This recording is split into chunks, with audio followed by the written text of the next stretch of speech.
سوال پوچھا کہ میں آپ کو کیا بتاؤں. مجھ سے کسی نے پوچھا مولانا صاحب میرے پڑوس میں ہی ایک ایسا یعنی گھر ہے، ایک ایسا گاؤں ہے، ایک ایسا گوٹھ ہے، میں اس سے ناراض ہوں، بات نہیں کرتا، سالوں سال ہو گئے، میں اس سے جو ہے نا گھر نہ وہ میرے آتا ہے نہ میں اس کے جاتا ہوں، نہ وہ میرے سے بات کرتا ہے نہ میں اس سے بات کرتا ہوں. لیکن ایک بات یہ ہے اب وہ جو ہے نا وہ سکرات میں ہے، اب مرنے کے قریب آ گیا ہے، اب میں اس کو جا کر دیکھ کر آیا ہوں. بتاؤ یہ میں نے اچھا کیا یا برا کیا؟ کیا ہے ویسے سالوں سال ہو گئے میں اس سے بات نہیں کرتا، نہ ملا نہ یہ وہ، لیکن اب وہ سکرات میں ہے یعنی موت کے قریب ہے، اب میں وہاں پر گیا ہوں، دیکھ کے آیا ہوں. بتاؤ یہ میں نے صحیح کیا یا غلط کیا؟ اب بطور تعزیرت طور پر میں کہہ رہا ہوں، بتاؤ اس نے کون سا اچھا کام کیا؟ پوری زندگی طور پر کیا ہے اللہ تعالیٰ کے محبوب علیہ السلام کی شریعت تو میں یہ کہتی ہے کہ مسلمان کو 3 دن سے زیادہ ایک دوسرے سے ناراض ہونا جائز ہی نہیں ہے، حرام ہے. اگر کوئی بندہ 3 دن سے زیادہ ایک دوسرے میں اختلافات رکھتا ہے، ناراض ہوتا ہے، تو حضور کائنات صلی اللہ علیہ وسلم کی شریعت یہ کہتی ہے کہ یہ حرام ہے. اگر کوئی بندہ 3 دن سے زیادہ اپنے بھائی کے ساتھ جو ہے نا بغض رکھتا ہے، لڑائی کرتا ہے، اگر یہ کرتا ہے تو حرام ہے. اور ایسا ویسا نہیں، اس کی وعید کیا ہے؟ 27ویں رات.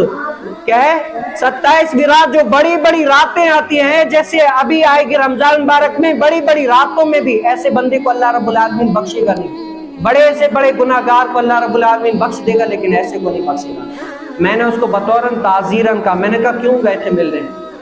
آپ کو پتہ ہے جب انسان مرتا ہے اس کو آدمی کندھا دیتا ہے نا، اس کا معنی پتہ ہے کیا ہوتا ہے؟ جب آدمی مرتا ہے اس کو کندھا دیتا ہے، اس کا معنی 100% یہ نکلتا ہے کہ آپ اس بندے کو سہارا دے رہے ہیں. کیا کر رہے ہیں؟ اگر کوئی بندہ مرتا ہے اس کو آپ کندھا دیتے ہیں نا، اس کا معنی یہ نکلتا ہے کہ آپ اس کو سہارا دے رہے ہیں، اس کا کندھا بن رہے ہیں کہ میں تمہارے ساتھ ہوں. اب بتاؤ پوری زندگی اس کے پاس گیا ہی نہیں، دکھ میں چین میں جیسا تھا ویسا تھا، اب دکھ میں اس کے پاس گیا ہی نہیں، جب مر گیا اب اس کو سہارا دینے کا فائدہ کیا؟ وہ جب زندہ تھا تب سہارا دیتے کہ وہ اس کی ٹینشن دور ہو جاتی. اگر وہ زندہ تھا اس کو تب سہارا دے دیتے، تب اس کو اپنا بنا لیتے، تب وہ جو ہے نا کامیاب ہو جاتا، تب اس کو اپنا بناتے، تب اس کے لیے دعائیں کرتے، تب اس کے گھر جاتے تاکہ اس کا دل بڑا ہو جاتا. اب مرنے کے بعد تو جو لڑے ہوئے ہیں، جو اپنے سب آ گئے، پھر بتاؤ تم میں اس میں کیا فرق رہ گیا؟ اور یہی نہیں بلکہ کیا ہے حضور کائنات صلی اللہ تعالی علیہ وسلم کی یہ آپ حدیث مبارکہ سنیں. حضور علیہ السلام کے چچا ہیں حضرت سیدنا امیر حمزہ رضی اللہ تعالی عنہ. کیا ہے امیر حمزہ رضی اللہ تعالیٰ عنہ کو جو کفارین نے شہید کیا ہے، ساتوں شہید کیا. جب حضور علیہ السلام اپنے اس چچا کے بارے میں سوچتے نا، حضور علیہ السلام کی آنکھوں مبارک سے آنسو گر جاتے. ان مشرکین نے، ان کافرین نے حضرت سیدنا امیر حمزہ کو ایسا بے دردی سے شہید کیا. کتاب میں لکھا ہے کہ امیر حمزہ کے کان کاٹے، ہاتھ کاٹے، جسم کا کوئی ایک ایسا عضو نہیں ہے جو انہوں نے کاٹا ہو. پھر کاٹ کر نہیں بلکہ کیا ہے ان کا یہ دل نکال کر چبایا، اور چبایا نہیں بلکہ کیا ہے اس کے جسم کا ہار بنایا، ہار بنا کر کیا ہے اس کے گلے میں پہنایا.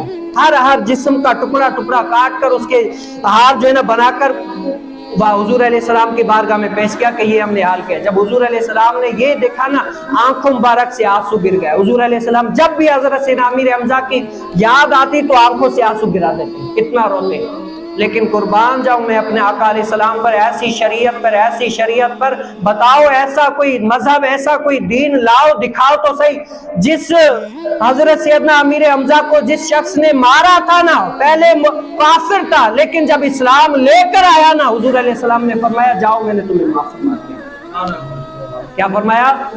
تم نے میرے چچا کے کلیجہ نکالا، چبایا اور ہر عضو کو کاٹ کر پورا ہار بنا کر بے دردی سے شہید کیا. لیکن اے شخص اب تم جو ہے نا مسلمان ہو گئے ہو، میری تم سے دشمنی حالت کفر میں تھی، اب تم اسلام میں آ گئے ہو، اب میری تم سے کوئی بھی لڑائی نہیں ہے، جاؤ میں نے تمہیں معاف فرما دیا.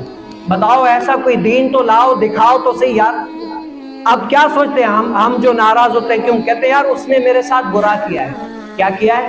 اس نے میرے ساتھ برا کیا اسی لیے میں اس سے ناراض ہوں، سالوں سال بیت گئے اسی لیے میں اس سے باتیں نہیں کرتا. بتاؤ کیا برا کیا ہے؟ یہی زمین کے حوالے سے تھوڑا بہت برا کیا ہوا کیونکہ آج کل یہی زیادہ چل رہا ہے، یا کسی بھی طریقے سے غلطی اسی کی ہے، میں مان لیتا ہوں اسی کی ہے. کیا برا کیا؟ یہ برا کیا ہوگا، اس کے علاوہ مارا تو کسی کو نہیں ہے نا. مارا ہوگا تب بھی اس بے دردی سے ایسے تو نہیں مارا نا. پھر بھی حضور علیہ السلام کی تعلیم کیا ہے؟ جب اسلام لے کر آیا معاف فرما دو. ہم دیکھیں کیا کر رہے ہیں، کہ ہم نے ایسے کیا. اور حضور کائنات صلی اللہ علیہ وسلم نے یہ بھی فرما دیا کہ بندہ ہے اگر کسی کو لڑے گا، پھر اگر اس سے ملنا چاہے تو میں اس کو خوشخبری بھی دے دیتا ہوں. کیا ہوں؟ اگر کوئی بندہ مل کر اس سے اپنے گلے شکوے ختم کرنا چاہتا ہے نا، تب میں محمد صلی اللہ علیہ وسلم اس کو خوشخبری بھی دے دیتا ہوں. کیا ہوں؟ حضور علیہ السلام نے فرمایا اگر تم اپنے بھائی سے اگرچہ حق پر ہونے کے باوجود، کیا ہے؟ اگرچہ حق پر تم ہو، وہ غلطی پر ہے، جو سامنے والا ہے غلطی پر ہے، خطا پر ہے، پھر بھی تم اس سے صلح کر لو، اس کو معاف فرما دو. اگر یہ عزت تمہاری کم ہو گئی، کل قیامت والے دن یہ عزت مجھ محمد صلی اللہ علیہ وسلم سے لے لینا. بتاؤ یہ فرامین کہ ہمارے لیے کم ہے؟ ہم اس فرامین کو اگر عمل کریں تو بتاؤ ہمارا معاشرہ کتنا اچھا ہو جائے گا. آج یہ بات صرف ہمارے ہاں نہیں ہے، عمومی طور پر میری 15 سال سے آج 24 سال عمر ہے، میں جس گوٹ میں گیا ہوں نا، یہ لڑائیوں والا چل رہا ہے کانسیپٹ. کیوں؟ ہم آج تک ختم کرنے کے ہے ہی نہیں، اب اور بڑھانے کے چکر